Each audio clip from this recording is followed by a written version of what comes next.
የሰው ልጅ የተፈጠረው ከአፈር ነው ይባላል። እኔም እላለሁ የሰው ልጅ የተፈጠረው ለፈተና ነው። ህይወት አንዴ እኛ እንደፈለግነው ሳይሆን እሷ እንደ መረጠች ነው የምንኖረው። ዛሬም እንደ ወትሮዋ ከእኩዮቿ ጋር ለመጫወት እቤት ወጥታ። አሰላሙ አለይኩም ወራህመቱላሂ ወበረካቱ። ውድ ቤተሰቦች እንዴት ናችሁ? ሰላም ከኔ አልሐምዱሊላህ በጣም ሰላም ነኝ። ክርስቲያን ወገኖቼ ሰላም ብያለሁ። እንፋሎት እውነተኛ ታሪክ ክፍል 1። የሰው ልጅ የተፈጠረው ከአፈር ነው ይባላል። እኔም እላለሁ የሰው ልጅ የተፈጠረው ለፈተና ነው። ህይወት አንዳንዴ እኛ እንደፈለግነው ሳይሆን እሷ እንደመረጠች ነው የምንኖረው። ዛሬም እንደወትሮዋ ከእኩዮቿ ጋር ለመጫወት ከቤት ወጥታ ወደ ጓደኞቿ ሄደች። ደስተኛና ሁሉም ሰው የሚወዳት አይነት ልጅ ናት። የተወሰነ ሰዓት ከተጫወተች ወዲህ ረሃብ ቢጤ ተሰማት። ያው የልጅ ነገር ረሃቡን ለማስታገስ ያህል ብቻ ነው እንደ ነገሩ ምግቡን ቀመስ የምታደርገው። ከዛ ወደ ጨዋታዋ ትመለሳለች። ሰዓቱ ከጠዋቱ 5:30 ይላል። ሀሊማ ጓደኞቿን ተሰናብታ ወደ ቤቷ ሄደች።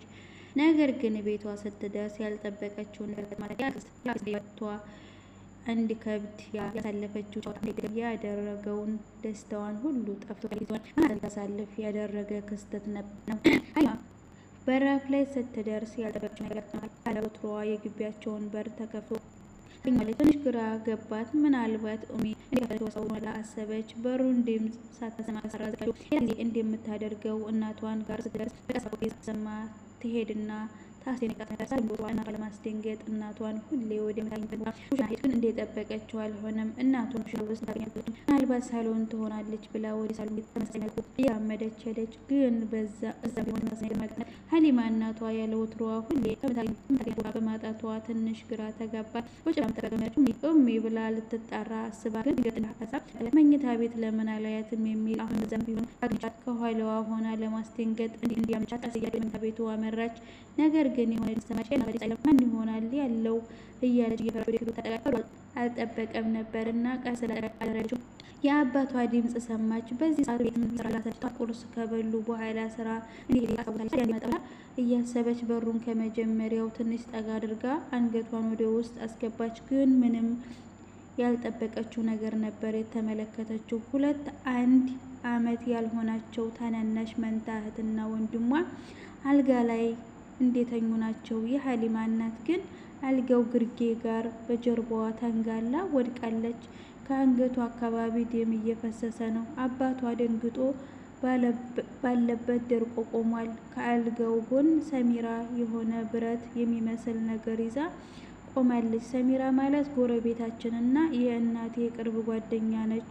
እኔ ሳልወለድ ጀምረው ጓደኛ ናቸው። አሁን እኔ 7 ዓመት ነው። እነሱ ከዛም በፊት ጀምረው ጓደኛ ናቸው። ነገር ግን ዛሬ ያየሁትን ነገር ማመን አልቻልኩም። ብረቱን ለምንድን ነው የያዘችው? ምን ልታደርግበት ነው ብዬ አሰቡ። አባቴ ራሱን ለመሳት በማይተናነስ መልኩ ነበር ደንግጦ የቆመው። አባቴ ትንሽ ወደ ራሱ እንደ መመለስ ሲል ወደ እናቴ ተጠግቶ ለማንሳት ሲሞክር በድንገት ሰሚራ ፊቷን አጨማዳ ምን ለማድረግ እየሞከርክ ነው ብላ ጮኸችበት። ወደ ሐኪም ቤት ልወስዳት ነው አላት እየተርበተበተ በምላሹም። ሰሚራ ከዛስ ባክህ ምን ሆና ነው ሲሉ ምን ልትላቸው ነው? እኔና የባለቤቴ ጓደኛ በጣም ስለተዋደድን እሷን ደግሞ መፍታት ስለማልችል እኔና ሰሚራ ተመካክረን ልንገድላት አስበን ሰሚራ በብረት ጭንቅላቷን መታት ነው ብላ ልትነግራቸው ነው ብላ አፈጠጠችበት። ይህን ስሰማ በዛ በጭንቅላት አቅሜ መሸከም ከምችለው በላይ ነበር። ሰሚራ ብረቱን ለምን እንደያዘችው ያኔ ነበር የገባኝ። መቋቋም አቃተኝ። የሰማሁትን ማመን አልቻልኩም። አንድ ሰው ከሞተ ድጋሜ ከሰዎች ጋር መገናኘት እንደማይችል ነበር እናቴ የነገረችኝ። ታዲያ እናቴንም ድጋሜ ላላገኛት አልችልም ማለት ነው? ስለሞት አባቴን አያደርግም። አባቴ እናቴን በጣም የሚወዳት እያልኩ ራሴ ጋር አወራለሁ። አባቴን መናገር ጀመርኩ። እሱ ይሄን እንደማያደርግ እንዲያደርግ ማሰብ ነበር። ነገር ግን ክፍል 2 አባቴ መናገር ጀመረ። ግን እኔ እንደጠበቅኩት ሳይሆን የበለጠ እንደገደላት የሚያረጋግጥ ነገር ነበር የተናገረው። ሰሙ ልክ ነሽ አለ። ግን ሲል እንዳትጨርሰው ምንም ግን የሚባል ነገር የለም። ባይሆን ሬሳዋን ምን እንደምናደርግ እናስብ አለችው። እሺ ልጆቼ ሳላት ለእነሱ ነው ያለው ደግሞ ተነጋግረንበት አይደል አለችው። አባቴ በጣም በጨነቀው ድምፅ እሺ ለሀሊማስ እናቴ እስካለችኝ ምን ልበላት ነው? የሆነ ምክንያት እንነግራታለን። ከሰቦቿን ክፍለ ሀገር እንዲሄድለን አለችው። ሌላ አማራጭ ስለሌለው ይሻላል። ይህን ሀሊማ ስትሰማ ምድር የተደፋባት ያህል ነበር የተሰማት። በሩን ከፍታ ወደ ውስጥ ገብታ የእናቴን ሬሳ ለመንካት ድጋሚ የማላገኛት ከሆነ ልሳማት ብላ አስባ በሩን ጠጋ ለማድረግ ስትሞክር ሰሚራ እጅ ላይ ያለውን ብረት ተመለከተችው። እናቷን ብረቱን መትታት እንደገደለቻት ስትናገር ሰምታለች። የእናቷ ጣለ እሷም እንዳይደርሳት ፈራች። ልትከፍተው የነበረውን በር መልሳ ተወችው።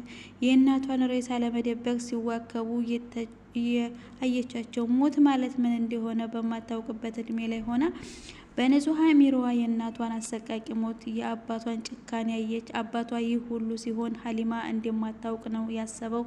ከመኝታ ቤቱ ለመውጣት ሲሞክሩ ሀሊማ